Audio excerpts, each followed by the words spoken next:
وأصحابه أجمعين. Bapak, ibu-ibu, kaum muslimin, jamaah salat maghrib yang dimuliakan Allah. Segala puji bagi Allah atas segala karunia-Nya. Salawat dan salam untuk Nabi kita Muhammad sallallahu alaihi wasallam. Bapak Ibu yang saya muliakan, ibadah yang paling tinggi nilainya di sisi Allah adalah ibadah yang dilakukan dengan khusyuk. Ya, karena itu Allah menjanjikan surga terbaik, surga Firdaus. Ya, di surat Al-Mu'minun ayat yang ke-11 kata Allah, allazina yarisunal firdaus hum fiha khalidun. Ada orang-orang yang Allah janjikan sebagai pewaris surga Firdaus. Ya, bukan hanya masuk surga, dia jadi pewaris, jadi pemilik surga terbaik, surga Firdaus. Karena kata Nabi dalam hadis yang sahih, innal jannata mi'atu darajah. Surga itu ada 100 tingkat darajah. Darajah itu tingkat ke atas. Karena surga itu tingkatnya ke atas. Maka surga itu sifatnya tinggi. Fi jannatin aliyah. Di surga yang tinggi. Nah, surga itu ada tingkat-tingkat ke atas. Ya, tingkat-tingkat ke atas itu namanya darajah. Beda dengan neraka. Kalau neraka itu tingkatnya ke bawah. Ya, makin ke bawah makin dahsyat. Tingkat ke bawah itu disebut dengan darakah. Makanya di surat Al-Munafikun, di surat An-Nisa 145, ya di An-Nisa 145, orang munafik itu kata Allah fiddarkil asfali minan nar. Di tingkat paling bawah. Tingkat paling bawah itu namanya darak. Fiddarkil asfal. Karena neraka itu ke bawah tingkatnya. Dan tingkat ke bawah itu namanya darakah.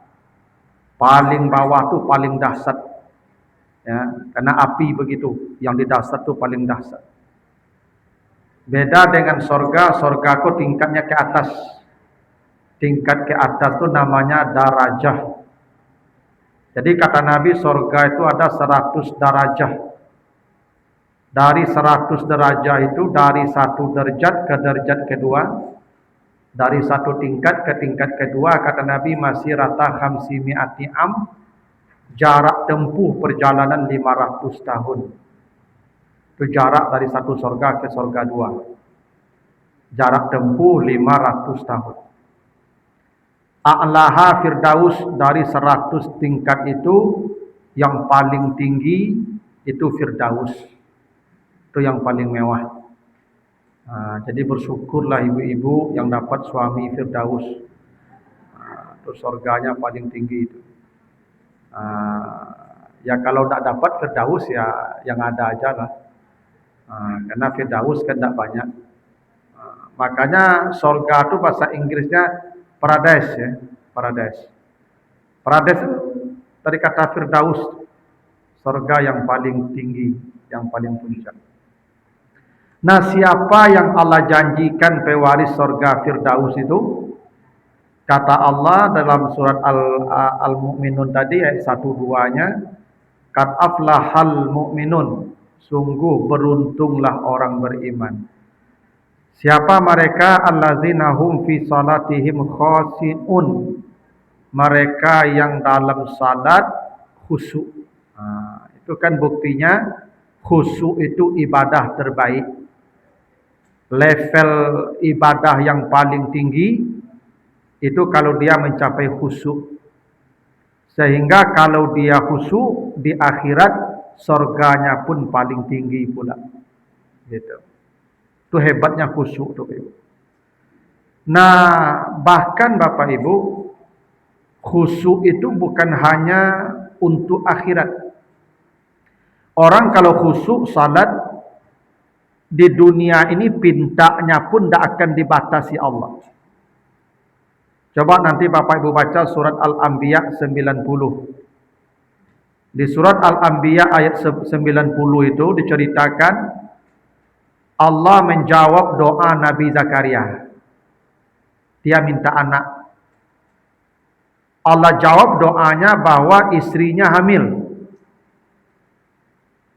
Di waktu usianya 90 tahun. Jadi istri Nabi Zakaria itu ibu, itu hamilnya di usia 90 tahun. Jadi ibu-ibu yang 60 tahun jangan khawatir. Ya, masih ada peluang ya. Karena istri Nabi Zakaria aja 90 tahun hamilnya tuh.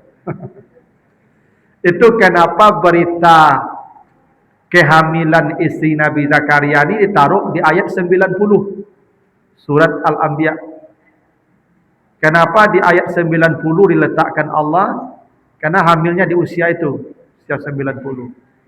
Karena kata Nabi Zakaria begitu, inni wahanal azmu minni wasta'anar ra'su syaiba. Tuhan, tulang saya sudah lemah. Saya sudah tua. Rambut sudah menyala. Maka kata Nabi Zakaria, wahabli min ladunka dzurriyyatan thayyibah. Tapi berilah saya anak walaupun sudah tua begini, kata Nabi Zakaria.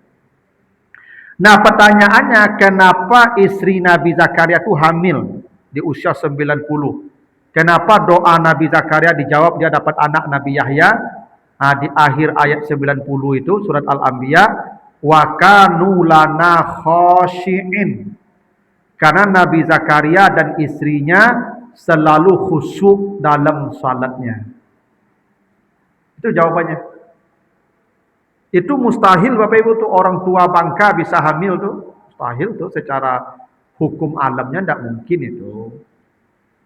Tapi bisa hamil karena khusyuk. Ya, wa kanu lana khashi'in. Karena mereka khusyuk dalam ibadah mereka.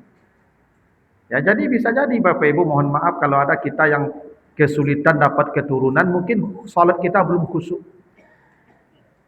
Ya, karena kata Allah, Nabi Zakaria tuh ya secara sunatullahnya sulit tuh, istrinya hamil tuh, apalagi dari mudanya sudah mandul. Wa mraati akhirun, istri saya mandul, kata Nabi Zakaria. Tapi punya anak. Karena sebab khusyuk tadi. Itu hebatnya khusyuk itu ya. Nah, apa indikasi khusyuk? Apa indikasi khusyuk? Dalam Al-Quran Bapak Ibu, kata khusyuk itu dihubungkan dengan beberapa perkara. Walaupun konteksnya tidak dalam salat, tapi kata khusyuk itu terhubung dengan itu. Tanda orang khusyuk itu tandanya ada koneksi dengan yang disebutkan Allah itu.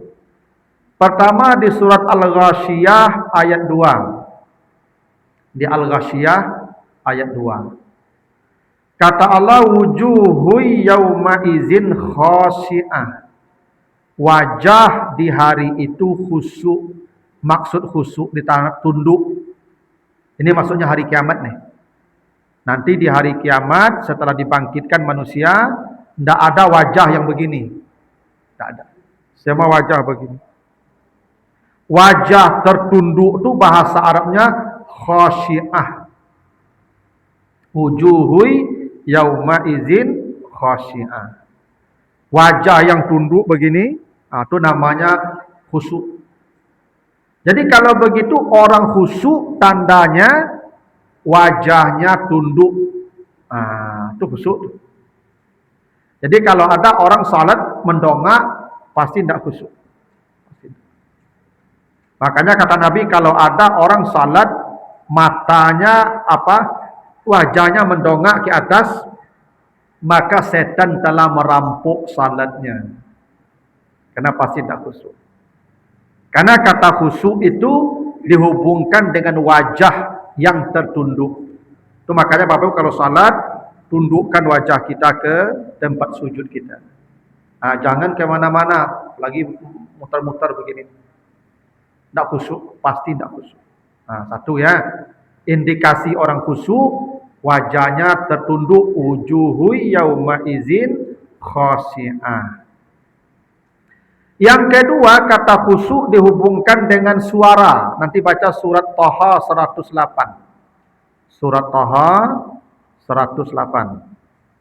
Wa khasha'atil aswatu lirrahman. Baca di tengahnya.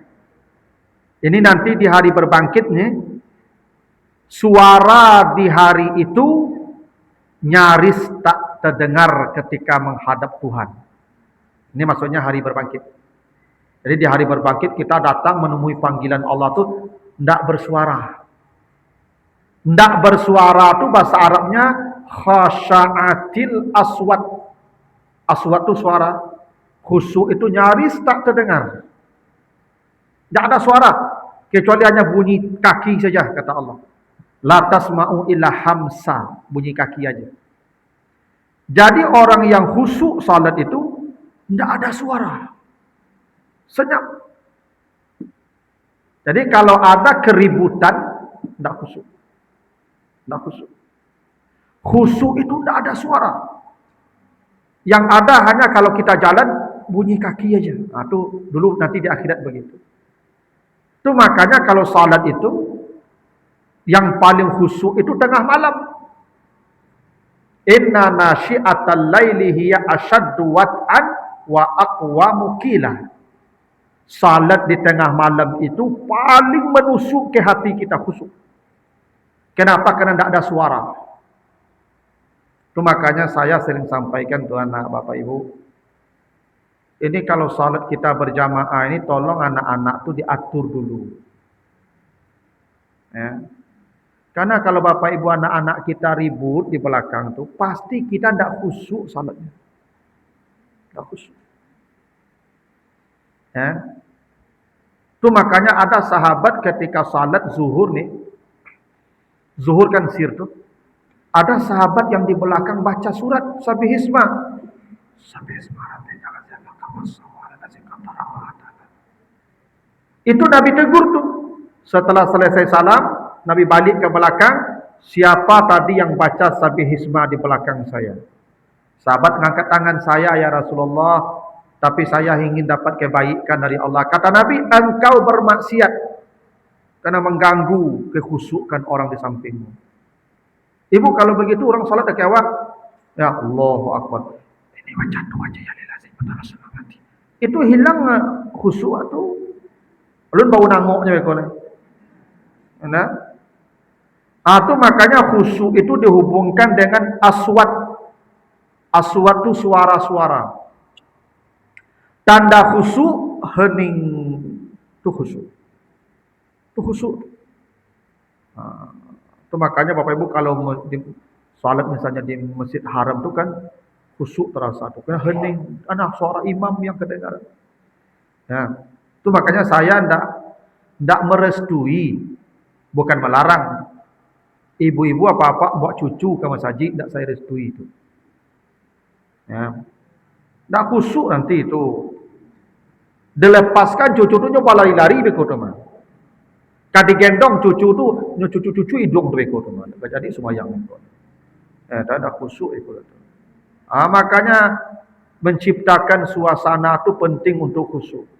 Karena kata khusyuk dihubungkan dengan aswat, suara yang nyaris tak terdengar, senyap.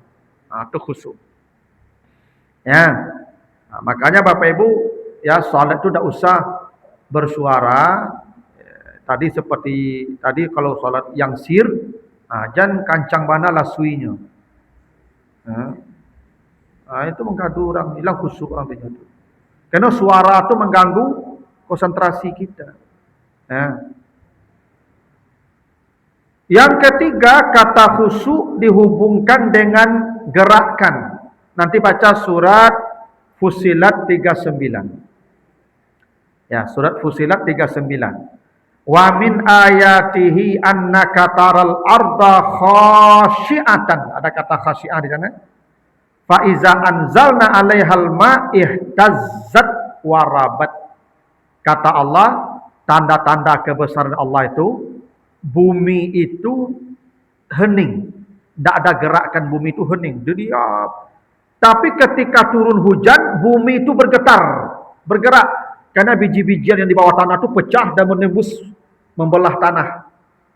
Jadi biji-bijian yang membelah tanah itu, bumi itu bergetar tuh. Cuman getarannya tidak terasa oleh kita.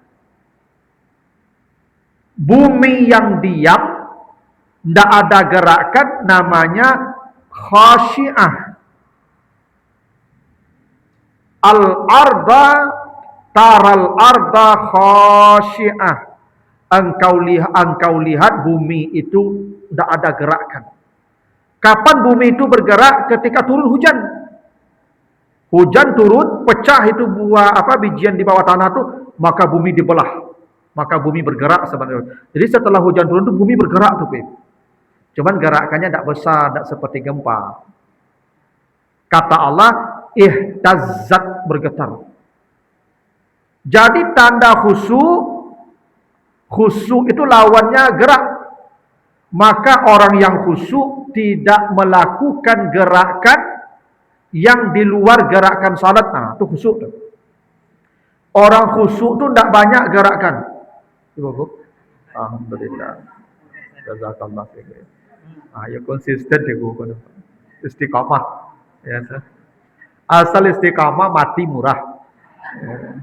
Dah percaya Bapak nanti baca surah Fusilat 30. Ya, di surah Fusilat 30 itu orang yang istiqamah dalam satu kebaikan, turun malaikat nanti memperlihatkan surga di hari matinya itu.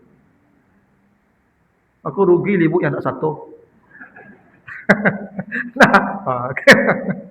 Nah, jadi Bapak Ibu, jadi khusyuk itu dihubungkan dengan gerakan.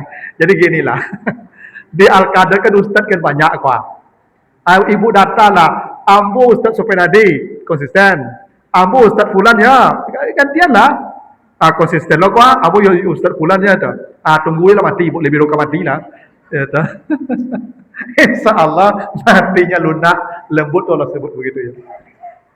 Jadi khusyuk itu dihubungkan dengan gerakan. Jadi orang khusyuk gerakannya tidak banyak.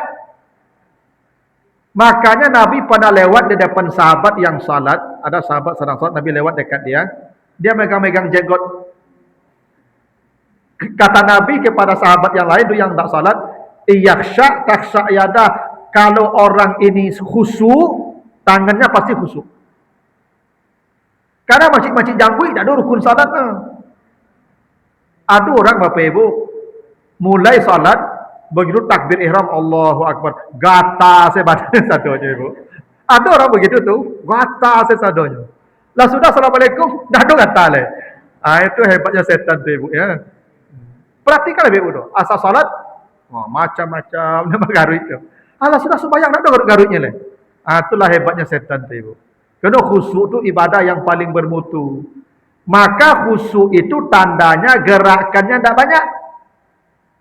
Saya Bapak Ibu ditanya, Ustaz boleh tak kalau kita salat tahajud, lalu kita baca Quran, supaya kita panjang bacaannya. Kita kan tidak banyak hafal ayat tuh. Jadi setelah baca Al-Fatihah, Waladhdallin, kita buka Quran Ustaz. Lalu kita baca, lalu kita baru ruku. Boleh tak? Boleh. Boleh, tak batal salat tuh. Megang Quran tuh tak batal salat. Pakai HP pun tak apa-apa. Ya, Al-Quran ya, tidak balik WA batal. Nah, tapi saya tidak menyarankan karena tidak khusyuk nanti itu bolak-balik itu. Karena gerakannya pasti banyak. Itu makanya salat malam itu nanti baca di surah Al-Muzammil ayat 20 itu, kan Al-Muzammil itu perintah salat malam tuh. Salat malam itu kalau baca Al-Quran dalam salat, faqra ma tayassara minal Quran itu di ayat 20-nya. Baca saja Al-Quran yang mudah-mudah bagimu. Yang mudah-mudah itu maksudnya yang hafal aja lah. Ibu, saya ingin berdiri lama Ustaz. Kan kalau bisa salat tahajud tu ambo enggak sampai jam baru ruku, tapi ayat enggak banyak hafal. Ibu baca aja qul huwallah berulang-ulang agak 100 kali. Ya. Ya kalau ingin berlama-lama berdiri begitu, karena memang salat malam pun dituntut lamanya berdiri. Itu makanya asa ayyab'asaka rabbuka maqaman mahmuda. Orang yang tahajud lama berdirinya besok di akhirat tidak ikut berdiri lagi di padang mahsyar. Karena dia udah capek berdiri, ketika orang tidur dia berdiri. Penghargaan Allah, orang besok berdiri 50.000 tahun dan dia tidak berdiri. Namanya Maqam Mahmudah, tempatnya spesial nanti, tidak ada berdiri lagi. Memang sunnahnya salat malam tu lama berdiri. Cuman ayat kan tak banyak. Hafal Ustaz, baca yang mudah saja kata Allah. Itu perintah Allah begitu di surah Al-Muzammil ayat 20 itu, baca yang mudah. Faqra ma tayassara minal Qur'an. Baca saja yang mudah-mudah. Ya, jadi kalau Bapak Ibu tidak hafal banyak, ya hafal aja lah. Tapi kalau buka Quran boleh. Cuman khawatirnya khusyuknya jadi hilang. Karena bolak-balik. Karena khusyuk tadi tandanya gerakan tidak banyak. Ya. Maka kalau ada orang menguuk-nguuk salat pasti tak khusyuk. Pasti tidak. Karena menguuk tak ada rukun salat. Kecuali ada rukun salat menguuk. Menguuk tak ada. Karena menguuk tu walaupun tak gerakan besar, itu gerakan namanya itu di luar gerakan salat. Ya. Itu tanda orang khusyuk. Gerakannya dalam salat tidak banyak. Itu makanya kalau menggendong cucu boleh-boleh. Nabi memang menggendong cucu pernah salat Umamah anaknya Zainab. Tapi itu tidak selalu Nabi bawa cucu, hanya sekali itu aja sebagai hukum aja. Kalau ada orang yang darurat begitu bawa cucu itu ada hukumnya, boleh digendong. Tapi menggendong cucu itu nanti tidak akan khusyuk. Saya sering ada lihat bapak-bapak itu kebiasaan membawa anak, menggendong anak salat. Boleh iya, tapi itu bukan sunnah. Nabi melakukan itu kan jadi hukum kok ada kondisi darurat. Ambo salat, istri tidak ada kan menjaga anak ambo ikut salat berjamaah, ayo gendonglah. Itu hanya menunjukkan kebolehan, bukan sunnah. Bukan setiap salat kita bawa cucu, gendong cucu, tidak begitu itu. Kalau Bapak Ibu menggendong anak, salat tidak akan khusyuk. Belum lagi gerakannya begini-begini. Belum lagi nanti hidung awaknya elo-elo bagai, telinga awaknya elo bagai. Belum lagi beko dilataknya sujud, beko cuma rangkak atau larinya bagai. Itu kenapa saya bukan benci dengan anak-anak. Supaya khusyuk. Kadang ada ibu ko buat cucu. Cucu ko belapen saya. Laba lari sepanjang orang tu nya. Lah gaduh khusyuk orang. Lah panjang-panjang cari orang ke cucu tu. Ane nenek ko lah mak ngecek ko, "Nyo yo citu, ma yo citu apa?" Gaduh orang cucu yo citu-citu ah. Ya, tak mau yo citu lo tu. Tu makanya perempuan lebih baik salat di rumah kata Nabi. Kenapa perempuan lebih baik salat di rumah? Tak semua perempuan itu. Di antara perempuan yang lebih baik di rumah tu kalau punya anak-anak balita. Bapak ibu yang punya anak-anak balita, ibu di rumah aja salat, jaga anak tu wajib hukumnya. Berjamaah ni sunat cuman. Jadi ibu kejar yang sunat tu anak dikurung di rumah mati biko. Dibawa ke masjid kau menggaduh orangnya. Di rumah lah dulu jaga anak tu. Kecuali lah sampai umur 7 tahun baru diajak. Kalau 7 tahun lah memais namanya. Tak bisa dah kita tahu tu. Begitu tu. Karena nanti ibu kalau menggendong dia pasti gerakannya banyak nanti tu. Pasti dapat indak lah tu. Ya, tak khusyuk nanti tu. Karena khusyuk itu tandanya gerakannya tak banyak. Itu makanya kata khusyuk dihubungkan dengan ihtazat. Ihtazat itu gerakan. Orang yang khusyuk tak ada gerakan. Itu khusyuk. Gitu. Nah, yang keempat, kata khusyuk itu dihubungkan dengan pandangan mata. Coba lihat di antaranya surat An-Nazi'at ayat 9. Ya. Di surat An-Nazi'at ayat 9 itu kata Allah, absaruha khasyi'ah. Pandangan mata di hari itu tertunduk. Pandangan mata tertunduk itu bahasa Arabnya khasyi'ah. Absaruha. Kalau begitu apa tanda orang khusyuk? Matanya ke bawah. Itu tanda orang khusyuk. Orang khusyuk tu matanya ke bawah. Ketampai sujud. Jadi kalau matanya tagak, berputar-putar, tak khusyuk. Itu kenapa Bapak Ibu, kenapa Nabi mengatakan Allah dan para malaikat bersalawat kepada orang yang salat di saf pertama. Kenapa saf pertama dikasih pahala seekor onta? Karena di saf pertama itu mata kita lebih terjaga. Ibu kalau di belakang salat, makin ke belakang banyak yang mengganggu mata.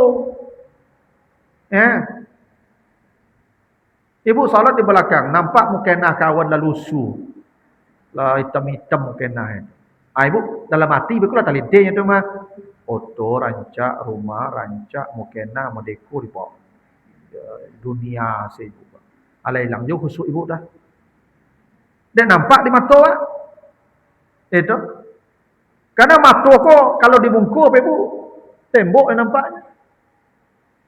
Itu makanya Bapak Ibu, Nabi larang ibu kalau pergi ke masjid pakai pakaian yang indah ya, tapi tidak boleh berlebihan. Ya Allah sebut begitu. Ya di surah Al-A'raf 31. Wala tusrifu. Tapi jangan norak. Ibu pakai pakaian indah ke masjid, iya, tapi jangan norak. Wala tusrifu. Khuzu zinatakum inda kulli masjid. Kalau engkau pergi ke masjid pakai pakaian yang indah, wa kulu washrabu wala tusrifu. Ibu makanya pergi ke masjid kau jangan mukena ibu warna-warni mencolok. Beku orang di belakang ibu nyopikian tu di mana Bali. Patang kalau ada yang cari bodeko dak sobok. Abeko sudah assalamualaikum tu. Itu dak bazikir je lah tu nyogabi ibu tu mah. Di mana Bali ibu? Tu tanda nyopikian dari itu masa sedang semayang. Dek matonya kau itu. Kamu kena ibu. Tu makanya tunduk mata. Tu maka saya sering katakan tu, alhamdulillah dakwah ini tidak ada. Kayak begitu tu pengumuman-pengumuman tu donatur apa segala macam, jadi siko di mungkuku dipajang. Kalau donatur itu dipajang di mungkuku, orang yang semua yang di mungkul list tu aku cari namanya tu mah. Patang ko lada bayi belum patang itu tulis dia. Ada hilang fokus aku tu. Pastinya cari namanya mah, nama buahnya. Tapi kalau di situ aman, tak ada orang melengah loh. Memang begitu. Jadi tulisan-tulisan apapun yang ada yang bisa mengganggu mata, pinggirkan. Nabi itu pernah salat di mihrab yang di situ Aisyah kan kamar Nabi dan mihrab ini dengan Aisyah, kamar Nabi dengan Aisyah dan mihrab itu dekat. Karena di samping mihrab itu kamar Nabi dan Aisyah. Itu Aisyah pasang gorden yang warnanya mencolok. Kata Nabi ke Aisyah, ya Aisyah amiti anni karamaki, tolong kau buang ini gorden, ganti-ganti. Karena mengganggu mata saya. Karena tanda orang khusyuk, matanya ke bawah. Itu makanya absaruha khashi'ah. Pandangannya tunduk. Khusyuk dihubungkan dengan absar, pandangan mata. Itu indikasi orang khusyuk. Tapi sebenarnya Bapak Ibu, khusyuk itu adalah amalan hati. Apa dalilnya? Nanti baca surah Al-Hadid 16. Al-Hadid 16. Alam ya'ni lillazina amanu an takhsha qulubuhum li zikrillah. Allah bertanya, kapankah datang waktunya kalian bisa hatinya khusyuk berzikir mengingat Allah? Berarti siapa khusyuk itu? Qulub. A'malul qulub, amal hati. Karena Allah bertanya, kapankah kalian bisa khusyuk hatinya untuk mengingat Allah? Jadi khusyuk itu amal hati tapi tampak pada anggota. Tandanya, matanya, wajahnya, tangannya, suaranya. Itu tanda fisik. Bukti hati orang khusyuk tampak pada fisiknya. Matanya ke bawah, kepalanya tunduk, tangan tidak bergerak, suara tidak bising. Khusyuk. Tapi khusyuk itu amal hati. Kenapa amal hati? Salah satu buktinya kata Allah, nanti baca surat Al-Baqarah ayat 45. Wasta'inu bis sabri was salah wa innaha lakabiratun illa 'alal khasiin. Kata Allah, minta tolonglah dengan sabar dan salat. Sesungguhnya salat itu berat kecuali bagi orang khusyuk. Kalau orang khusyuk, salatnya tidak berat. Kenapa? Karena salatnya dengan hati. Nyo Bapak Ibu nyo makok barik karajoko dek hati tidak ikut. Kalau hati yang ikut, tidak ada yang berat. Tak ada yang berat. Karena itu hati itu kenikmatan nanti. Bapak Ibu, ya, ada Bapak Ibu kalau pergi ke pantai, tetap laut, nanti ada di sana anak muda sepasang duduk di atas batu. Dari jam 9 pagi sampai jam 3 sore duduk di atas batu. Ndak taraso batu karih dinyo, ndak taraso ariange dinyo, ndak taraso lapa dinyo. 6 jam raso 5 minit. Bako bisanya mau dia duduk. Khusyuk. Khusyuk. Kena hati. Hati Bu. Hati sedang berbunga-bunga. Tu makuk lamo ndak taraso barik, ndak taraso sakit, ndak taraso. Di hati. Hati sedang berbunga-bunga. Tu makanya Nabi kalau salat malam kata Aisyah sampai bengkak kaki beliau berdiri. Hatta tawarramat qadamah kata Aisyah. Saya lihat kaki Nabi bengkak-bengkak, bukan bengkak-bengkak de penyakit ke, darah Nabi ko lebih kumpul di bawah. Dia lama tagak. Kata Aisyah, jangan kalian pernah bertanya berapa lamanya Nabi berdiri kalau salat malam. Al-Baqarah dan Ali Imran 1 rakaat. Kalau awak tidak Athena kemanjang dah. Itu Al-Baqarah dan Ali Imran itu hampir 500 ayat. Al-Baqarah 286, Ali Imran 200 ayat, hampir 500 tu. 1 rakaat. Kenapa Nabi tidak merasa berat? Khusyuk. Karena di sini. Yo kalau khusyuk, kalau jo hati, ibu tak ada yang barik. Ada lagu dandutnya. Gunung tinggi kan ku daki, lautan luas kan ku seberang. Itu sedang dimabuk cinta tu di hati tu. Tak ada lawik ni lawih dia nyana. Tak ada gunung tinggi dia nyana. Nyo panjek seru ikut tu mah. Kenapa? Karena masalah hati. Ibu bapa kalau khusyuk mendengar ceramah, itu sajam tu rasa 5 minitnya tu. Tapi kalau tak khusyuk 5 minit rasa sajam ikut tu. Jadi ibu yang tiup kalau masuk kamar mandi tak khusyuk. Ya enggak? Tak ada orang khusyuk kan tanah. Tak betul? Maka yang paling khusyuk mendengar ceramah yang tak kalau. Saking khusyuknya tu. Nah. Jadi khusyuk itu adalah amal hati. Gitu. Apa sebab khusyuk? Ada sebab internal, ada sebab eksternal. Sebelum kita bahas ini Bapak Ibu, kalau ada Bapak Ibu yang mau bertanya, saya silakan dulu. Waktu kita tidak banyak lagi. Silakan kalau ada pertanyaan Bapak Ibu. Ada? Pas? Yalah. Nyo kalau lah jadi aja bertanya oleh. Amal saya.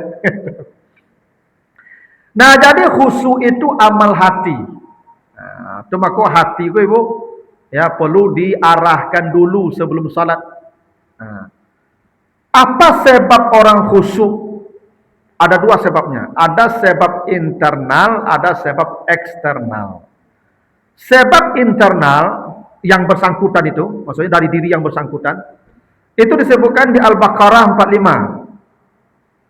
Kata Allah, "Wasta'inu bis sabri was salah, wa innaha lakabiratun illa 'alal khasiin." Jadi supaya khusyuk salat itu kata Allah sabar. Supaya khusyuk sabar. Orang yang tidak sabar salat tidak mungkin khusyuk. Karena kalau kita salat ni Ibu, setan tu pandai membuat kita tidak sabar. Ada ibu-ibu ni lah setengah hari mencari anak kunci, tidak sobok lah. Begitu salat, Allah takana letaknya langsung Ibu. Oh capek saya sembahyang lain. Langsung you ambil kunci, oh sobok langsung. Okey, cik anaknya, sobok pun jamaah, lain pun sobok, seorang semayang dah kena tadi letaknya. Anak hebat setan dia betul. Itu tak sabar tu mah. Ada orang Bapak Ibu salat, tapi tak terkena loh. Allahu Akbar. Terkena kunci onda langsung. Abang masuk kantong tu. Layaman itu. Tak sabar tu. Nyo yang sabar itu kalau datang gangguan, stop. Tak tahan. Nanti urusan dunia ada lagi, habis urusan dunia. Itu makanya begitu doa kita takbir, baca doa kita, inni wajjahtu wajhiya lillazi fataras samawati wal ard. Totalitas saya sudah untuk engkau sekarang ya Allah, dunia sudah saya tinggalkan. Aja karena dunia ada deh. Itu makanya sabar dan hebatnya Ibu kalau Ibu ingin tanya nih, bagaimana supaya salat sabar? Jalan satu-satunya berjamaah. Ibu saya tanya kalau jujur jawabnya. Salat surang di rumah, berjamaah di masjid, mana capek sudah lo. Capek lah rumah lah. Awak sopirnya mah. Pasti lebih sabar di masjid. Itu makanya begini. Tadi khusyuk, nanti baca di Al-Mu'minun tadi ayat 1-2. Qad aflahal mu'minun. Sungguh beruntung orang beriman yang khusyuk salatnya. Kata aflaha, beruntung, khusyuk, itu yang dipakai dalam azan tuh. Hayya 'alal falah. Marilah menuju al-falah. Al-falah itu surga Firdaus. Surga Firdaus orang khusyuk. Orang khusyuk itu kalau mau khusyuk datang yang manggil hayya 'alal falah. Tidak ada jalan lain Bapak Ibu kalau ingin khusyuk salatnya, jalan satu-satunya adalah berjamaah. Itu kenapa kata aflaha dipakai azan, hayya 'alal falah. Qad aflahal mu'minun allazina hum fi salatihim khashi'un. Itu makanya syarat jadi imam. Apa syarat jadi imam? Aqra'ukum Qur'anan. Falya'ummakum aqra'ukum Qur'anan. Hendaklah yang jadi imam, kata Nabi, yang paling baik bacaan Qur'annya. Kenapa bacaan Quran yang paling baik syarat jadi imam? Karena bacaan imam itu mempengaruhi hati orang di belakang. Bapak Ibu kalau imam kok ala bacaannya tak lurui, sasak luanguk, itu awak di belakang lah sasak anguk lagi kau bilu lah sudah lah. Itu maka yang tua je jadi imam je lain. Yang tua kau lidah tak lurui bagai lain. Gigi lah tangga. Apa Ibu yang tak bagi gigi jadi imam je lain. Kalau orang tak bagi gigi kau jadi imam Ibu nyo sin sot so tu balasui beku berat dua budi beda beku. Makanya syarat jadi imam tu yang paling fasih bacaan Qur'annya. Ibu kalau pernah salat di Makkah itu, di Masjid Haram itu lama pun imam baca ayat, tak lama terasa, tak berat. Kenapa? Menusuk hati bacaannya. Karena khusyuk itu sebabnya itu berjamaah. Dengan berjamaah, bacaan imam yang baik ya akan mempengaruhi suasana hati jamaah. Itu pasti itu. Itu makanya perlu sabar. Dan untuk sabar itu ya berjamaah. Itu. Yang kedua di ayat 46-nya surat Al-Baqarah itu, allazina yazunnuna annahum mulaqu rabbihim wa annahum ilaihi raji'un. Mereka kalau salat yakin akan berpulang kepada Allah setelah salat, tidak ada lagi salat setelah ini. Bapak Ibu kalau ingin khusyuk salat, jangan merasa subuh nanti masih salat juga. Kalau meyakini subuh masih salat, tidak akan khusyuk isya nanti itu. Kenapa? Bapak Ibu merasa panjang hidupnya. Orang kalau hidupnya masih panjang terasa ibadah tidak berkualitas.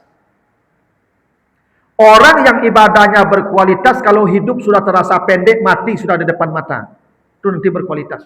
Coba aja lah ibu misalnya gini, ibu dikasih dokter kok, tak malaikat maut kok. Kata dokter, Bu, secara medis, mohon maaf mungkin ibu paling seminggu lain. Itu kecek dokter kok. Ibu seminggu lain mati. Ambo yakin ibu tahajud tiap malam. Khatam Quran tiap hari itu. Kenapa? Kematian sudah di depan mata. Jadi dekatnya dengan kematian itu dalam keyakinan membuat ibadah khusyuk. Kenapa Bapak Ibu yang duduk mendengar ceramah aku, yang model-model aku, yang pensiun-pensiun sebanyak? Kau mati lah dek. Ini muda-muda maknya. Kau matinya jauh lain. Kalau bapak ibu dah terasa dah kayak mati, penyakit dah banyak. Tengok sebentar dapat berita kawan kau mati, kawan kau mati, kawan kau mati itu. Sebentar lewat itu. Tu bapak ibu beribadah lah, mantap lah, khusyuk beribadah tu. Mati dah dakik tak rasa. Makanya kalau ingin khusyuk, kata Allah, yakini setelah salat berpulang menghadap Allah. Ada tak bapak ibu? Orang bapak lihat ada orang mati sedang salat. Belum selesai salat dah mati. Tak satu itu. Jangan bapak ibu berkeyakinan nanti ada salat lagi. Salat yang ini saja belum tentu selesai. Maka begitu bapak ibu akan takbir ihram, yakini ini salat terakhir. Dengan begitu bisa khusyuk. Itu cara khusyuk internal yang diajarkan Allah tu. Ya kalau memang mati kalau dakik apa ibu, awak maksimal. Ibu kalau lagi tahu dokter suami ibu tinggal sebulan lagi, mati sebulan lagi. Aku yakin ibu maksimal mengabdi ke suami itu. Apa kanda apa dia gitu. Taragak martabak Mesir jam 1 malam cari aja tu mah. Aku mati deh. Ya kan? Akhirnya aku itu sampai ibu lagi apa tu je lama ibu lama makan yang biasalah itu. Memang begitulah Bapak Ibu. Dekatnya mati itu membuat ibadah menjadi khusyuk. Jadi kalau Bapak Ibu salat, setiap salat jadikan salat terakhir. Karena yakinlah Bapak Ibu, kita pasti mati setelah salat. Bapak Ibu kalau tidak mati habis isya nih, habis subuh besok tu. Dah mati habis subuh, habis zuhur nanti itu. Pasti ada salat terakhir yang kita kerjakan. Pasti itu. Maka orang yang khusyuk menjadikan setiap salat itu salat terakhir. Begitu. Itu sebab internal ada dua baru ya. Ini ada beberapa tuh, ada nanti sebab eksternal. Mudah-mudahan di minggu berikutnya, di Ahad keempat nanti saya ingat kita lanjutkan ya. Bagaimana ya kita bisa mencapai khusyuk dalam salat sehingga kita mendapatkan janji Allah yang paling mewah, surga Firdaus. Begitu. Ya Ibu, ini waktunya dah habis. Mana nih? Silakan. Satu aja Ibu ya.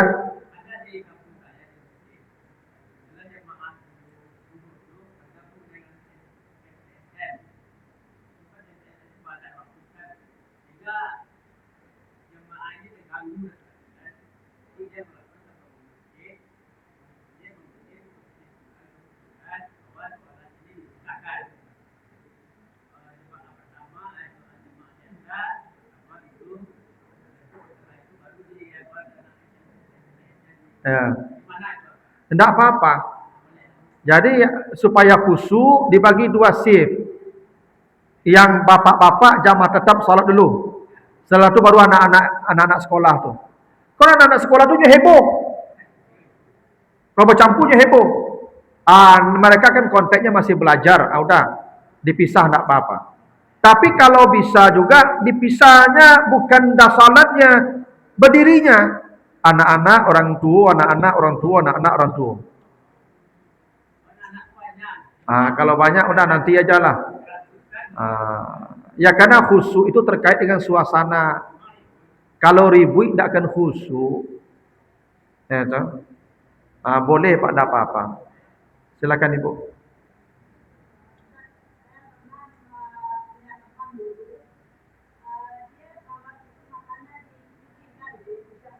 Oh ya.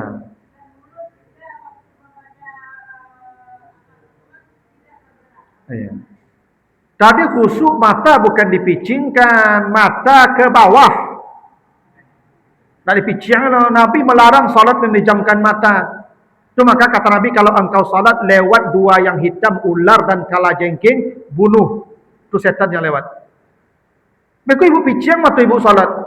Salat misalnya kan di tepi batang air, picing mata. Tapi ibu ulah kadang lanjut dulu sih ibu. Dibuka mata lah kalem sekilo dah paling ulah ada yang. Maka dibuka mata. Jadi khusyuk itu bukan memejamkan mata. Matanya khasi'ah, absaruha khasi'ah. Tertunduk, dibuka. Tidak tahu saya kalau memang begitu. Tapi perintah Al-Quran bukan Nabi bukan memejamkan mata, menundukkan. Kalau dibaca mulutnya harus bergerak, lidah itu tanda membaca. Ya walaupun tidak bersuara, tapi harus sudah gerakkan. Makanya ada rukun kauli namanya. Kauli itu memang dilafalkan walaupun tidak bersuara. Al-Fatihah, takbir ihram, Al-Fatihah, ya tahiyat, itu kauli itu. Memang harus digerakkan mulut. Yang rukun fi'li sujud, ruku, i'tidal, itu fi'li. Yang qalbi itu niat khusyuk. Ya harus bunyi mulut apa buka mulutnya. Tak boleh untuk sujud saya, ruku ha. Ndak baca nama mulut tu. Gitu. Ono manung nama tu. Gitu. Nah dibaca. Gitu. Nah begitu dulu Bapak Ibu ya, mudah-mudahan ada manfaatnya. Lebih kurang mohon maaf. Subhanakallahumma wa bihamdika asyhadu an la ilaha illa anta astaghfiruka wa atubu ilaika. Mohon maaf Bapak Ibu ya, saya sisanya di Nur Hikmah ya, karena habis sisa kajian lagi di sana.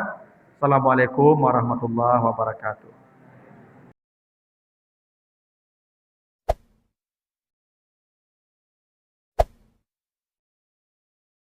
Ala alihi wa ashabihi ajmain. Bapak, Ibu, kaum muslimin, jamaah salat maghrib yang dimuliakan Allah. Segala puji bagi Allah atas segala karunia-Nya. Salawat dan salam untuk Nabi kita Muhammad sallallahu alaihi wasallam. Bapak Ibu yang saya muliakan, ibadah yang paling tinggi nilainya di sisi Allah adalah ibadah yang dilakukan dengan khusyuk. Ya, karena itu Allah menjanjikan surga terbaik, surga Firdaus. Ya, di surat Al-Mu'minun ayat yang ke-11 kata Allah, allazina yarisunal firdaus hum fiha khalidun.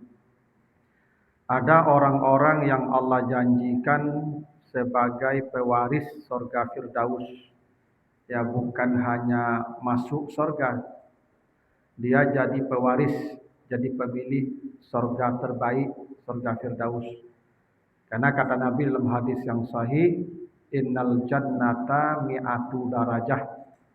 Surga itu ada 100 tingkat darajah. Darajah itu tingkat ke atas. Karena surga itu tingkatnya ke atas. Maka surga itu sifatnya tinggi. Fi jannatin aliyah. Di surga yang tinggi. Nah, surga itu ada tingkat-tingkat ke atas. Ya, tingkat-tingkat ke atas itu namanya darajah. Beda dengan neraka. Kalau neraka itu tingkatnya ke bawah. Ya, makin ke bawah makin dahsyat. Tingkat ke bawah itu disebut dengan darakah. Makanya di surat Al-Munafikun, di surat An-Nisa 145, ya di An-Nisa 145, orang munafik itu kata Allah, fiddarkil asfali minan nar. Di tingkat paling bawah. Tingkat paling bawah itu namanya darak. Fiddarkil asfal. Karena neraka itu ke bawah tingkatnya. Dan tingkat ke bawah itu namanya darakah. Paling bawah itu paling dahsyat. Ya, karena api begitu. Yang di dasar itu paling dahsyat. Beda dengan sorga. Sorga itu tingkatnya ke atas. Tingkat ke atas itu namanya darajah. Jadi kata Nabi, sorga itu ada 100 darajah.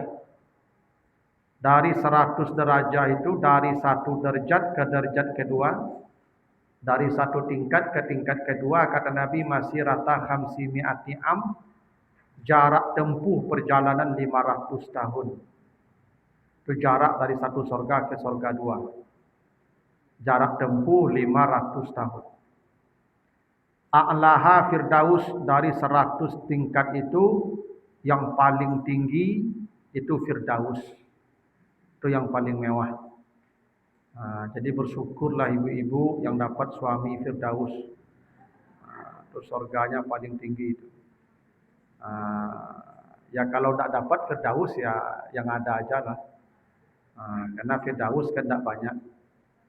Makanya surga itu bahasa Inggrisnya Paradise ya, paradise.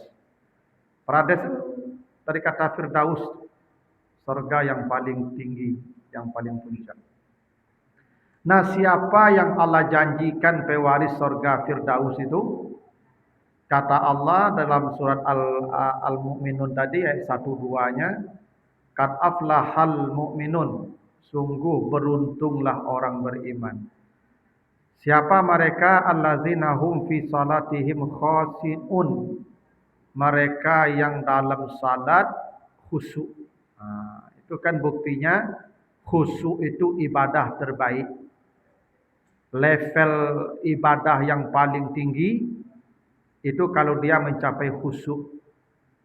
Sehingga kalau dia khusyuk di akhirat surganya pun paling tinggi pula. Gitu. Itu hebatnya khusyuk tuh, Ibu. Nah, bahkan Bapak Ibu, khusyuk itu bukan hanya untuk akhirat. Orang kalau khusyuk salat di dunia ini pintanya pun tidak akan dibatasi Allah.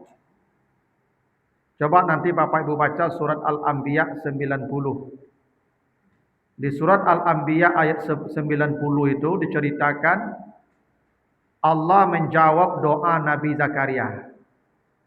Dia minta anak. Allah jawab doanya bahwa istrinya hamil. Di waktu usianya 90 tahun. Jadi istri Nabi Zakaria itu Ibu, itu hamilnya di usia 90 tahun. Jadi ibu-ibu yang 60 tahun jangan khawatir. Ya, masih ada peluang ya. Karena istri Nabi Zakaria aja 90 tahun hamilnya tuh. Itu kenapa berita kehamilan istri Nabi Zakaria ini ditaruh di ayat 90 surat Al-Anbiya. Kenapa di ayat 90 diletakkan Allah? Karena hamilnya di usia itu, usia 90. Karena kata Nabi Zakaria begitu, inni wahanal azmu minni wasta'alar ra'su syaiba. Tuhan, tulang saya sudah lemah. Saya sudah tua. Rambut sudah menyala. Maka kata Nabi Zakaria, wahabli min ladunka dzurriyyatan thayyibah. Tapi berilah saya anak walaupun sudah tua begini, kata Nabi Zakaria. Nah, pertanyaannya, kenapa istri Nabi Zakaria itu hamil di usia 90? Kenapa doa Nabi Zakaria dijawab, dia dapat anak Nabi Yahya? Di akhir ayat 90 itu surat Al-Anbiya, wa kanu lana khashi'in. Karena Nabi Zakaria dan istrinya selalu khusyuk dalam salatnya. Itu jawabannya. Itu mustahil Bapak Ibu tuh, orang tua bangka bisa hamil tuh. Mustahil tuh, secara hukum alamnya tidak mungkin itu. Tapi bisa hamil karena khusyuk. Ya, wa kanu lana khashi'in. Karena mereka khusyuk dalam ibadah mereka. Ya, jadi bisa jadi Bapak Ibu, mohon maaf kalau ada kita yang kesulitan dapat keturunan, mungkin salat kita belum khusyuk. Ya, karena kata Allah, Nabi Zakaria tuh ya secara sunatullahnya sulit tuh, istrinya hamil tuh, apalagi dari mudanya sudah mandul, wa mraati akhirun. Istri saya mandul, kata Nabi Zakaria. Tapi punya anak. Karena sebab khusyuk tadi. Itu hebatnya khusyuk itu ya. Nah, apa indikasi khusyuk? Apa indikasi khusyuk? Dalam Al-Quran Bapak Ibu, kata khusyuk itu dihubungkan dengan beberapa perkara. Walaupun konteksnya tidak dalam salat, tapi kata khusyuk itu terhubung dengan itu, tanda orang khusyuk itu tandanya. Ada koneksi dengan yang disebutkan Allah itu. Pertama di surat Al-Ghasyiyah ayat 2. Di Al-Ghasyiyah ayat 2. Kata Allah, wujuhu yauma izin khashi'ah. Wajah di hari itu khusyuk.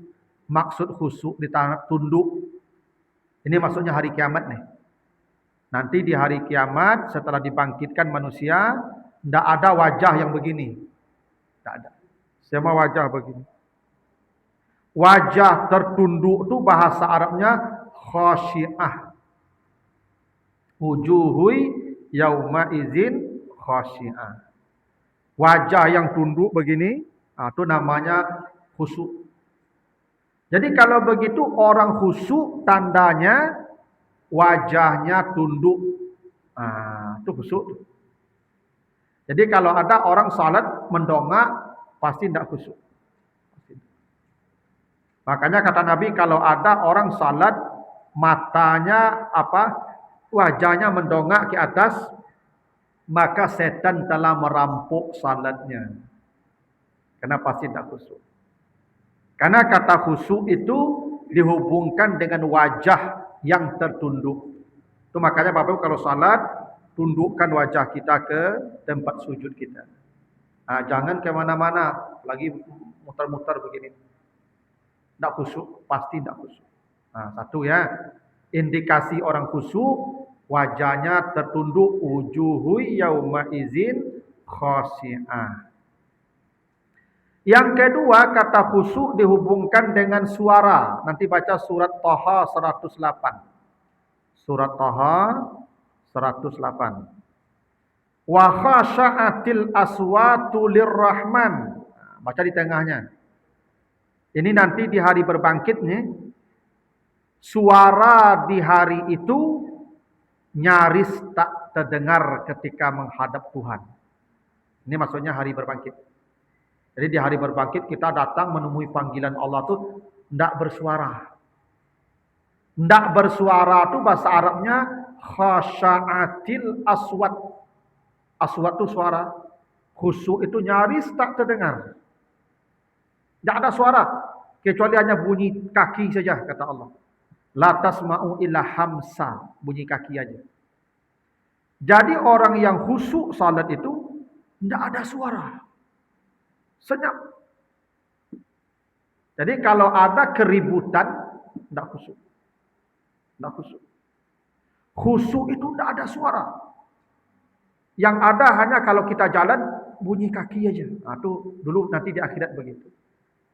Itu makanya kalau salat itu, yang paling khusyuk itu tengah malam. Inna nasyi'atal laili hiya asyaddu wat'an wa aqwamu qila. Salat di tengah malam itu paling menusuk ke hati kita khusyuk. Kenapa? Karena tidak ada suara. Itu makanya saya sering sampaikan tuan anak Bapak Ibu. Ini kalau salat kita berjamaah ini tolong anak-anak itu diatur dulu.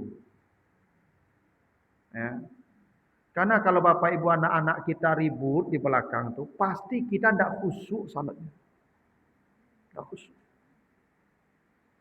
Ya. Itu makanya ada sahabat ketika salat zuhur nih. Zuhur kan sir tuh. Ada sahabat yang di belakang baca surat Sabihisma. Sabihisma. Itu Nabi tegur tuh. Setelah selesai salam, Nabi balik ke belakang. Siapa tadi yang baca Sabihisma di belakang saya? Sahabat ngangkat tangan, saya ya Rasulullah. Tapi saya ingin dapat kebaikan dari Allah. Kata Nabi, engkau bermaksiat. Karena mengganggu kekhusyukan orang di sampingmu. Ibu kalau begitu orang salat tak awak.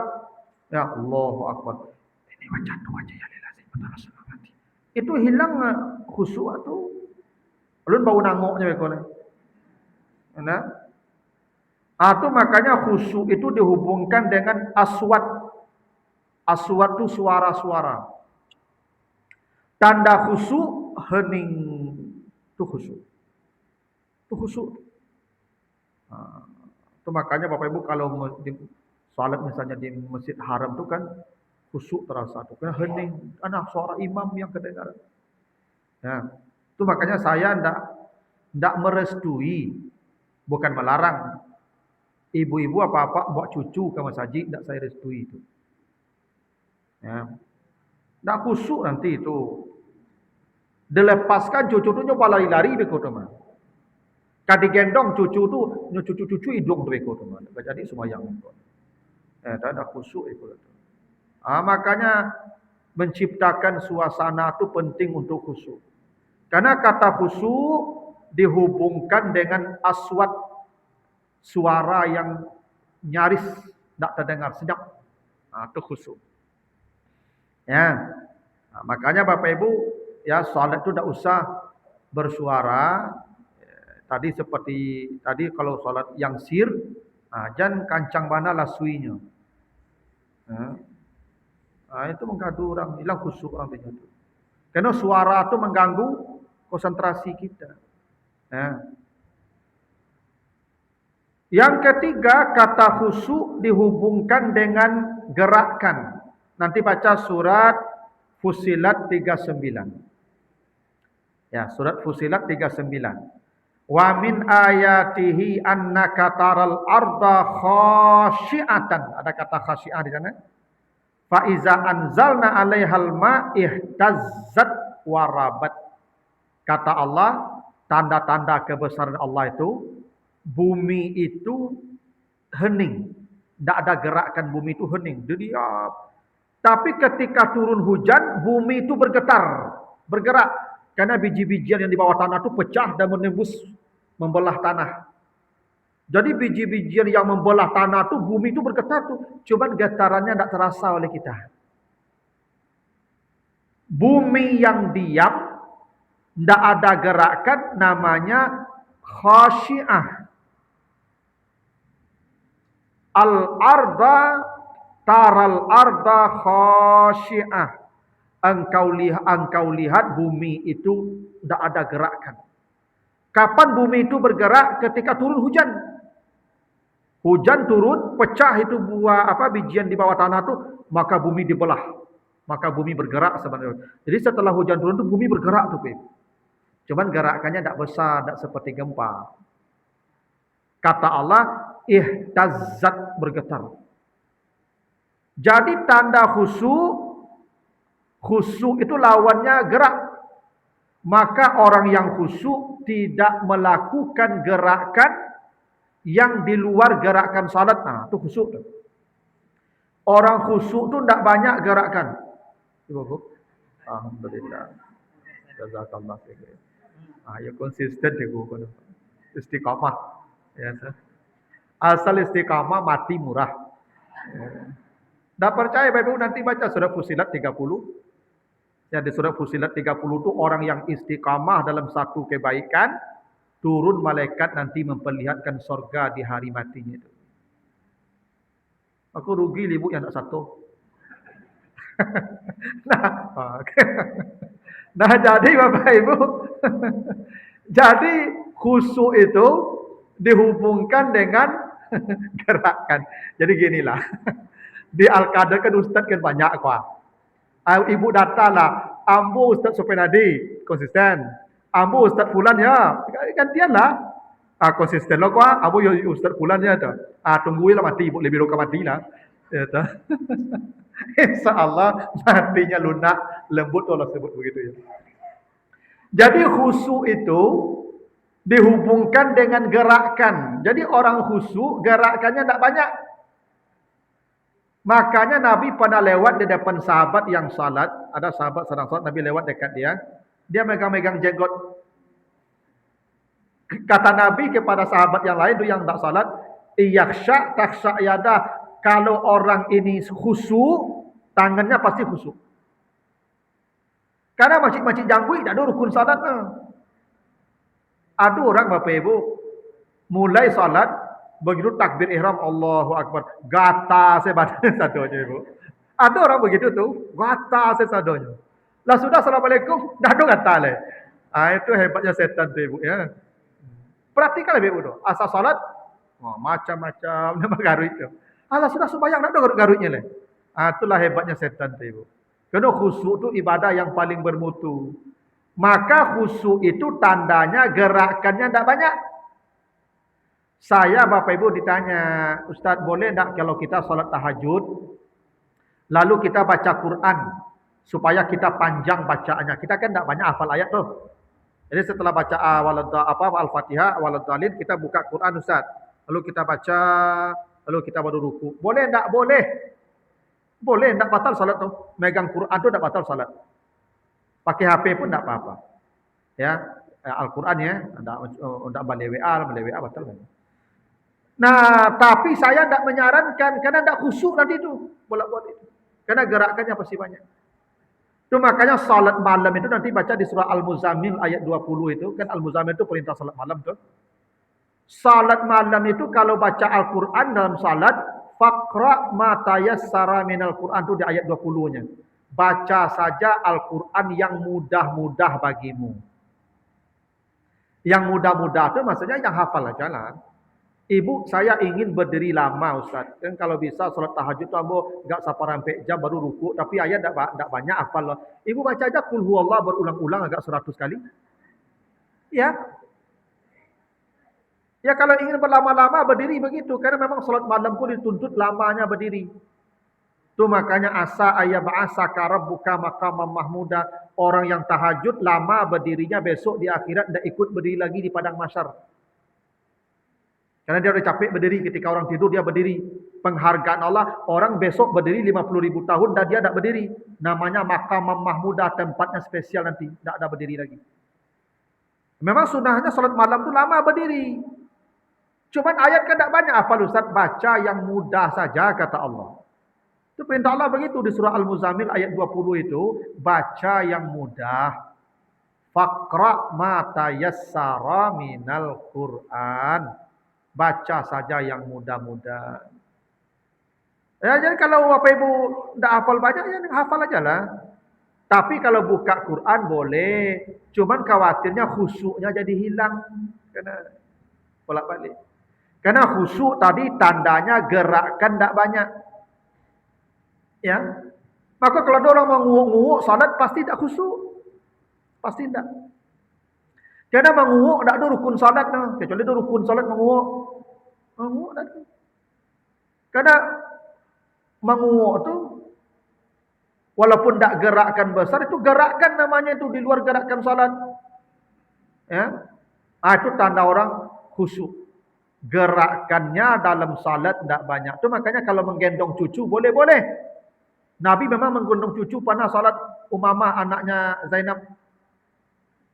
Tapi itu tidak selalu Nabi bawa cucu, hanya sekali itu aja sebagai hukum aja. Kalau ada orang yang darurat begitu bawa cucu itu ada hukumnya, boleh digendong. Tapi menggendong cucu itu nanti tidak akan khusyuk. Saya sering ada lihat bapak-bapak itu kebiasaan membawa anak, menggendong anak salat. Boleh iya, tapi itu bukan sunnah. Nabi melakukan itu kan jadi hukum kok ada kondisi darurat. Ambo salat, isteri tidak ada kan menjaga anak ambo ikut salat berjamaah, ayo gendonglah. Itu hanya menunjukkan kebolehan, bukan sunnah. Bukan setiap salat kita bawa cucu, gendong cucu, tidak begitu itu. Kalau Bapak Ibu menggendong anak, salat tidak akan khusyuk. Belum lagi gerakannya begini-begini. Belum lagi nanti hidung awaknya elo-elo bagai, telinga awaknya elo bagai. Belum lagi beko dilataknya sujud, beko cuma rangkak atau larinya bagai. Itu kenapa saya bukan benci dengan anak-anak. Supaya khusyuk. Kadang ada ibu ko buat cucu. Cucu ko belapen saya. Laba lari sepanjang orang tanya. Lah gaduh khusyuk orang. Lah panjang-panjang cari orang ke cucu tu. Ane nenek ko lah mak ngecek ko, "Nyo yo citu, ma yo citu ko." Gaduh orang cucu yo citu-citu ah. Ya, tak mau yo citu lo tu. Tu makanya perempuan lebih baik salat di rumah kata Nabi. Kenapa perempuan lebih baik salat di rumah? Tak semua perempuan itu. Di antara perempuan yang lebih baik di rumah tu kalau punya anak-anak balita. Bapak ibu yang punya anak-anak balita, ibu di rumah aja salat, jaga anak tu wajib hukumnya. Berjamaah ni sunat cuman.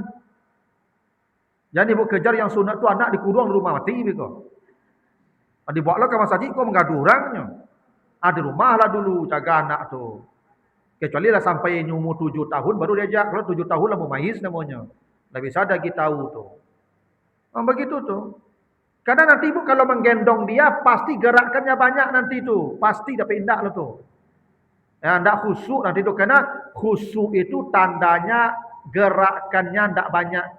Tu Itu makanya kata khusyuk dihubungkan dengan ihtazzat. Ihtazzat itu gerakan. Orang yang khusyuk tidak ada gerakan. Tenang. Itu khusyuk. Gitu. Nah,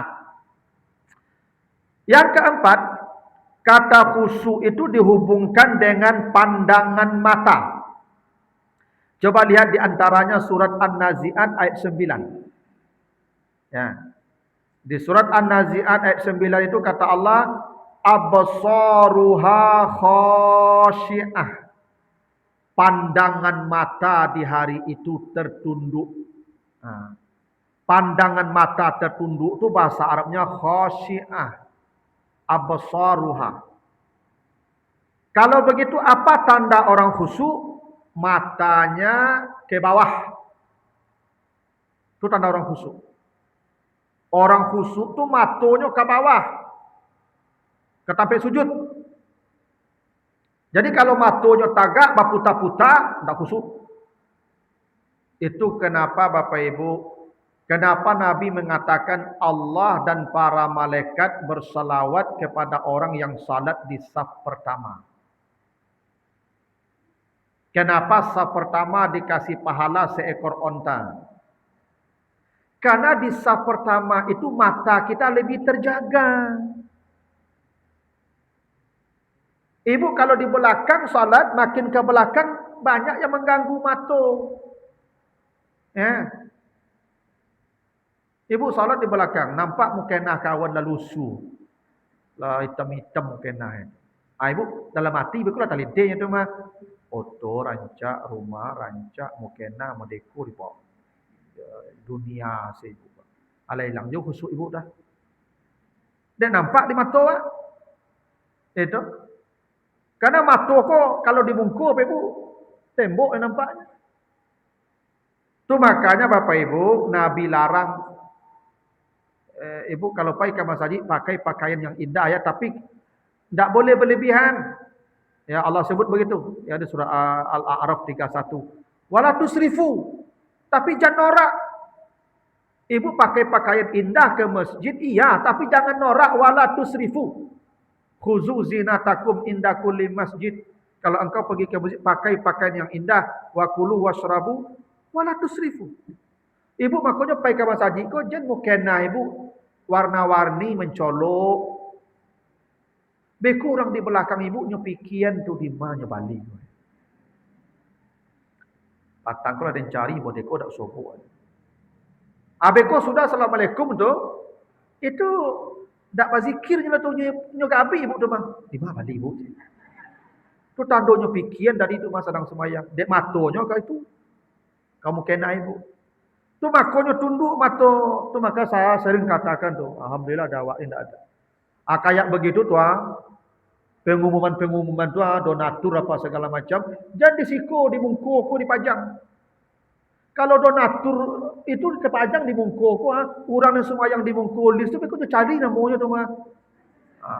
Patang ko lada bayi belum patang itu tulis dia. Ada hilang fokus mereka tu. Pasti dia cari namanya mah, nama buahnya tu. Tapi kalau di situ aman, tak ada orang melengah lo. Memang begitu. Jadi tulisan-tulisan apapun yang ada yang bisa mengganggu mata, pinggirkan. Nabi itu pernah salat di mihrab yang di situ Aisyah kan kamar Nabi dan mihrab ini dengan Aisyah, kamar Nabi dengan Aisyah dan mihrab itu dekat. Karena di samping mihrab itu kamar Nabi dan Aisyah. Itu Aisyah pasang gorden yang warnanya mencolok. Kata Nabi ke Aisyah, ya Aisyah amiti anni karamaki. Tolong kau buang ini gorden, ganti-ganti. Karena mengganggu mata saya. Karena tanda orang khusyuk, matanya ke bawah. Itu makanya absaruha khasyi'ah. Pandangannya tunduk. Khusyuk dihubungkan dengan absar. Pandangan mata. Itu indikasi orang khusyuk. Tapi sebenarnya Bapak Ibu, khusyuk itu adalah amalan hati. Apa dalilnya? Nanti baca surah Al-Hadid 16. Al-Hadid 16.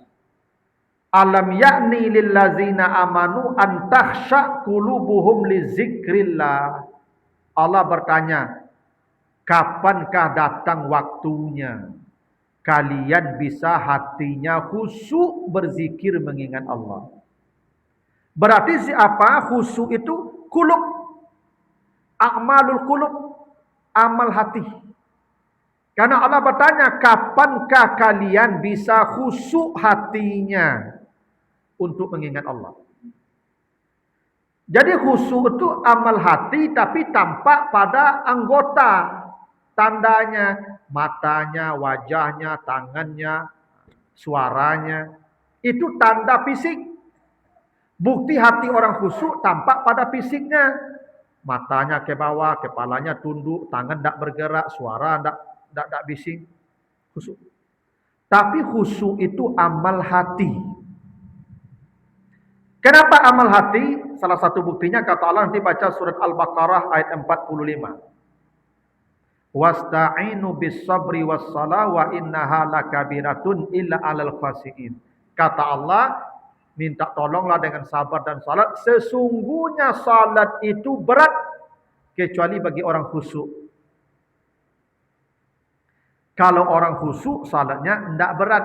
Kenapa? Karena salatnya dengan hati. Nyo Bapak Ibu nyo makok barik kara Joko dek hati tidak ikut. Kalau hati yang ikut tidak ada yang berat. Tak ada yang berat. Karena itu hati itu kenikmatan nanti. Bapak Ibu ya, ada Bapak Ibu kalau pergi ke pantai Taplau, nanti ada di sana anak muda sepasang duduk di atas batu. Dari jam 9 pagi sampai jam 3 sore duduk di atas batu. Ndak taraso batu karih dinyo, ndak taraso ariange dinyo, ndak taraso lapa dinyo. 6 jam raso 5 mini. Bako bisa nyo dia duduk. Khusyuk. Khusyuk. Kena hati. Hati Bu. Hati sedang berbunga-bunga. Tu makuk lamo ndak taraso barik, ndak taraso sakit, ndak taraso di hati. Hati sedang berbunga-bunga. Tu makanya Nabi kalau salat malam kata Aisyah sampai bengkak kaki beliau berdiri. Hatta tawarramat qadamah kata Aisyah. Saya lihat kaki Nabi bengkak-bengkak, bukan bengkak-bengkak de penyakit ko, darah Nabi ko lebih kumpul di bawah. Dia lamo tagak. Kata Aisyah, jangan kalian pernah bertanya berapa lamanya Nabi berdiri kalau salat malam. Al-Baqarah dan Ali Imran 1 rakaat. Kalau awak tidak Athena kemanjang dah. Itu Al-Baqarah dan Ali Imran itu hampir 500 ayat. Al-Baqarah 286,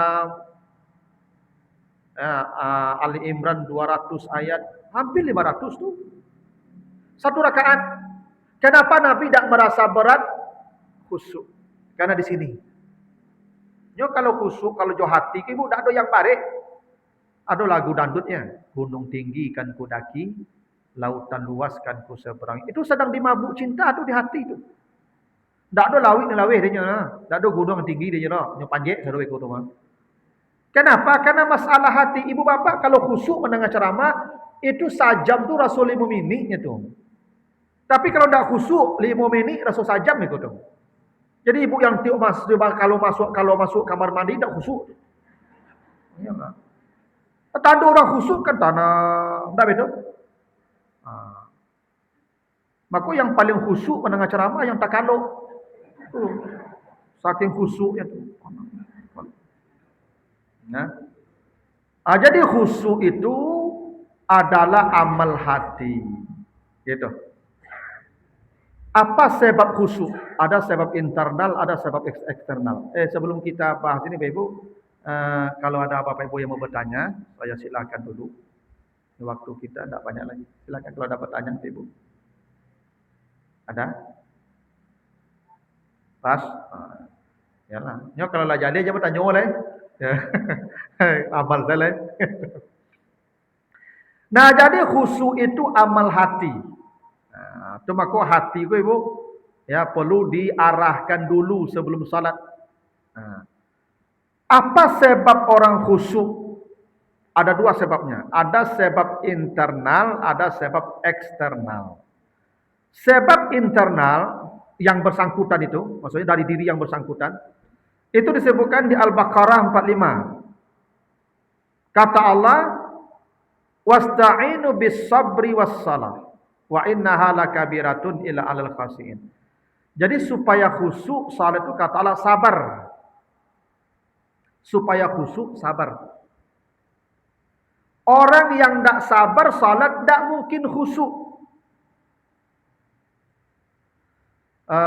Karena kalau kita salat ni Ibu, setan tu pandai membuat kita tidak sabar. Ada ibu-ibu ni lah setengah hari mencari anak kunci. Tak sobok lah. Begitu salat, Allah, tak kena letaknya langsung ibu. Oh capek saya sembahyang lain. Langsung you ambil kunci, oh sobok langsung. Okey cik anaknya, sobok kunci mak, lain sobok, selang sembahyang tak kena tadi letaknya. Anak hebat setan dia betul. Itu tak sabar tu mah. Ada orang Bapak Ibu salat, tadi tak kena lah. Allahu Akbar. Tak kena kunci Honda langsung. Abang masuk kantong tu. Layaman itu. Tak sabar tu. Nyo yang sabar itu kalau datang gangguan, stop. Tak tahan. Nanti urusan dunia ada lagi. Habis urusan dunia. Itu makanya begitu doa kita takbir, baca doa kita. Inni wajjahtu wajhiya lillazi fataras samawati wal ard. Totalitas saya sudah untuk engkau sekarang ya Allah. Dunia sudah saya tinggalkan. Aja karena dunia ada lagi. Itu makanya sabar dan hebatnya Ibu kalau Ibu ingin tanya nih. Bagaimana supaya salat sabar? Jalan satu-satunya berjamaah. Ibu saya tanya kalau jujur jawabnya. Salat surang di rumah, berjamaah di masjid, mana capek sudah lo? Capek lah di rumah lah awak sopirnya mah. Pasti lebih sabar di masjid. Itu makanya begini. Tadi khusyuk, nanti baca di Al-Mu'minun tadi ayat 1-2. Qad aflahal mu'minun. Sungguh beruntung orang beriman yang khusyuk salatnya. Kata aflaha, beruntung, khusyuk, itu yang dipakai dalam azan tu. Hayya 'alal falah. Marilah menuju al-falah. Al-falah itu surga Firdaus. Surga Firdaus orang khusyuk. Orang khusyuk tu kalau mau khusyuk datang yang manggil hayya 'alal falah. Tidak ada jalan lain Bapak Ibu kalau ingin khusyuk salatnya, jalan satu-satunya adalah berjamaah. Itu kenapa kata aflaha dipakai azan, hayya 'alal falah. Qad aflahal mu'minun allazina hum fi salatihim khashi'un. Itu makanya syarat jadi imam. Apa syarat jadi imam? Aqra'ukum Qur'anan. Falya'ummakum aqra'ukum Qur'anan. Hendaklah yang jadi imam, kata Nabi, yang paling baik bacaan Qur'annya. Kenapa bacaan Quran yang paling baik syarat jadi imam? Karena bacaan imam itu mempengaruhi hati orang di belakang. Bapak Ibu kalau imam kok ala bacaannya tak lurui, sasak luanguk, itu awak di belakang lah sasak anguk lagi kau bilu lah sudah lah. Itu maka yang tua je jadi imam je lain. Yang tua kau lidah tak lurui bagai lain. Gigi lah tangga. Apa Ibu yang tak bagi gigi jadi imam je lain. Kalau orang tak bagi gigi kau jadi imam Ibu nyo sin sot so tu balasui beku kada dua budi beda beku. Makanya syarat jadi imam tu yang paling fasih bacaan Qur'annya. Ibu kalau pernah salat di Makkah itu, di Masjid Haram itu lama pun imam baca ayat tak lama terasa, tak berat. Kenapa? Menusuk hati bacaannya. Karena khusyuk itu sebabnya itu berjamaah. Dengan berjamaah, bacaan imam yang baik ya akan mempengaruhi suasana hati jamaah. Itu pasti itu. Itu makanya perlu sabar.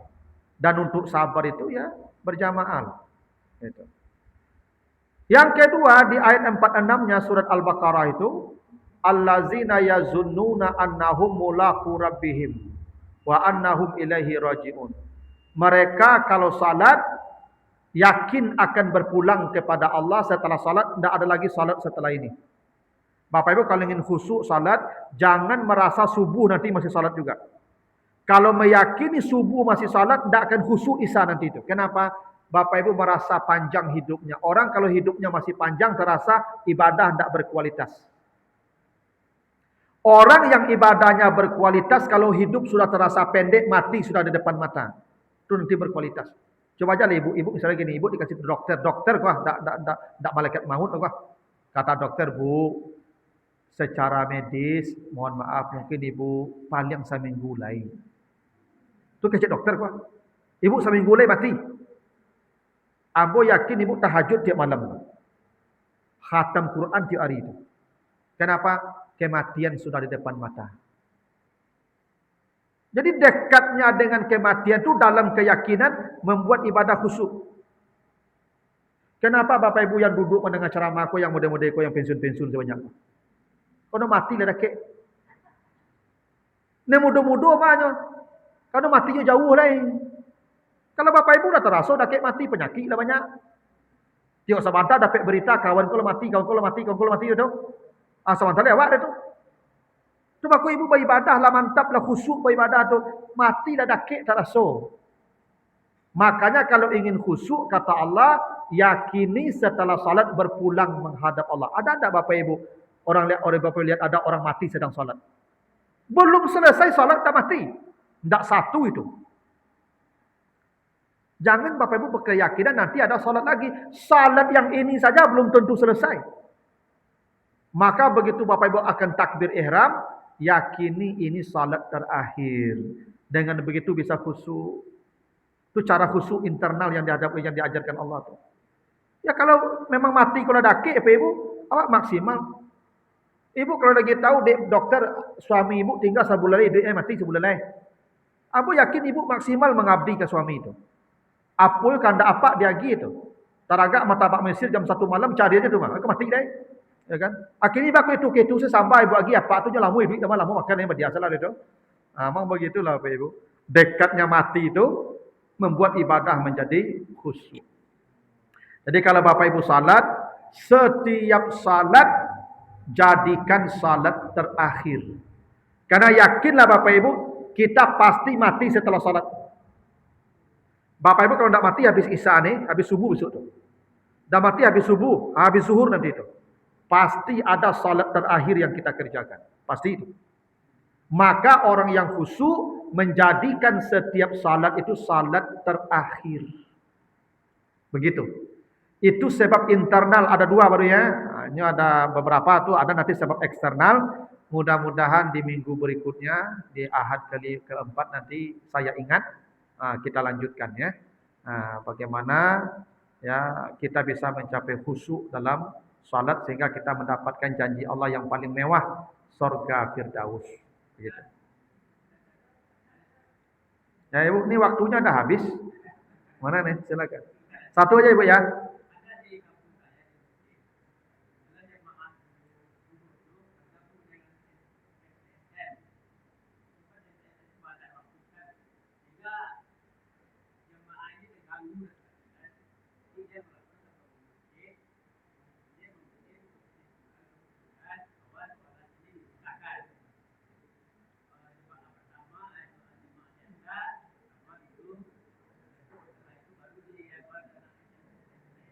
Ya.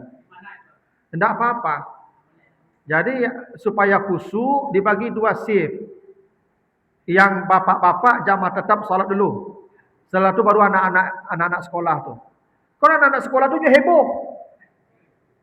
Kalau bercampurnya heboh. Mereka kan konteksnya masih belajar. Udah dipisah tidak apa-apa. Tapi kalau bisa juga dipisahnya bukan dah salatnya, berdirinya. Anak-anak orang tua, anak-anak orang tua, anak-anak orang tua. Kalau banyak udah nanti aja lah. Ya karena khusyuk itu terkait dengan suasana. Kalau ribut tidak akan khusyuk. Ya, boleh Pak, tidak apa-apa. Silakan Ibu.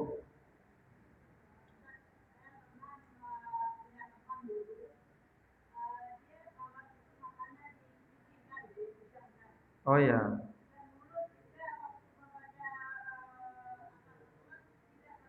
Iya. Tadi khusyuk mata bukan dipicingkan, mata ke bawah. Tak dipicing.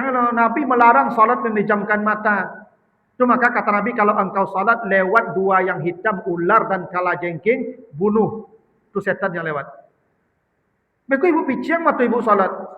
Salat misalnya kan di tepi batang air. Picing mata. Lah tibu ulah kadang lah nyululu sih ibu. Kalau dibuka mata lah kalem sih, kira udah paling ulah. Maka dibuka mata. Jadi khusyuk itu bukan memejamkan mata. Matanya khosi'ah, absaruha khosi'ah. Tertunduk, dibuka. Enggak tahu saya kalau memang begitu. Tapi perintah Al-Quran bukan Nabi bukan memejamkan mata, menundukkan. Kalau dibaca mulutnya harus bergerak, lidah itu tanda membaca. Ya, walaupun tidak bersuara, tapi harus sudah gerakkan. Makanya ada rukun kauli namanya. Kauli itu memang dilafalkan walaupun tidak bersuara. Al-Fatihah, takbir ihram, Al-Fatihah, ya tahiyat, itu kauli itu. Memang harus digerakkan mulut. Yang rukun fi'li, sujud, ruku, i'tidal, itu fi'li. Yang qalbi itu niat khusyuk. Ya harus bunyi mulut apa buka mulutnya. Tak boleh untuk sujud saya, ruku saya. Ndak baca nama Allah tu. Itu. Ono manung nama tu. Itu. Nah dibaca. Itu. Nah begitu dulu Bapak Ibu ya, mudah-mudahan ada manfaatnya. Lebih kurang mohon maaf. Subhanakallahumma wa bihamdika asyhadu an la ilaha illa anta astaghfiruka wa atubu ilaika. Mohon maaf Bapak Ibu ya, saya misalnya di Nur Hikmah ya, karena habis sisa kajian lagi di sana. Assalamualaikum warahmatullahi wabarakatuh.